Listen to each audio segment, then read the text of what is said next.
Friends, welcome to my channel. अतिशय सोपी अशी ग्लिटर शीटनी बनवलेली रांगोळी जी चौरंगावरती ठेवू शकतो आपण आणि तुम्ही दारातसुद्धा ठेवू शकता, पानाभोवती ठेवू शकता।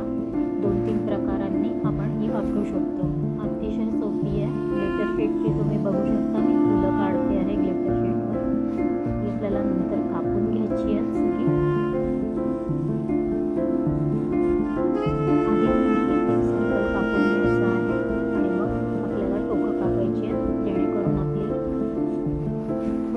पाकळ्यांची टोकं अगदी व्यवस्थित होती।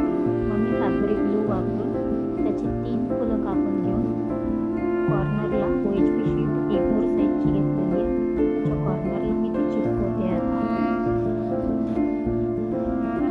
दोन्ही कॉर्नर अपोजिट साईडचे आपल्याला वापरायचे आहे, म्हणजे एका शीटवर आपली ही पूर्ण रांगोळी तयार होते। बघू शकता, खूप छान दिसेल ती रांगोळी।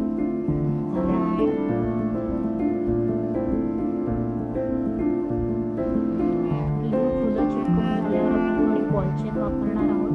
ती आपल्याला वेलासारखा उपयोग करायला मी वॉलचेन वापरते। हिरवी ग्लिटर शीट आपण पानांकरता वापरणार आहोत आणि हाफ कट मोठी आपण फुलांच्या मध्ये एक लावणार आहोत। ती लावून झाल्यानंतर बारीक बारीक पानं आपल्याला कापून घ्यायची आहेत। आता आधी आपण वॉलचेन लावून घेऊया। जसा वेलाचा आकार असतो तसा आपण ही वॉलचेन लावून घ्यायची आहे इथे आणि त्याच्या अपोजिट डायरेक्शनला सुद्धा।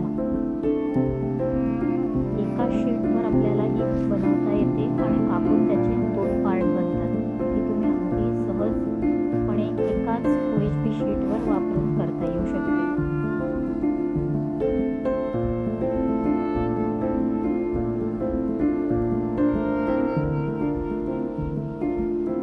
आता सगळी पानं लावून घ्यायची आहे आपल्याला।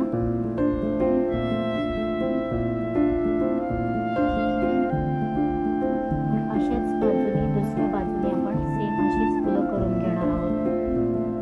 फुलं, पानं आणि मध्ये एक एक कट हाफ कट मोती लावायचा आहे आपल्याला त्याच्यावर।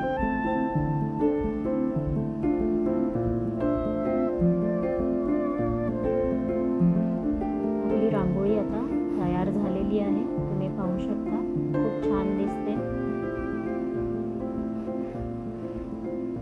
चौरंगाभोवती ठेवली की पण खूप छान दिसते।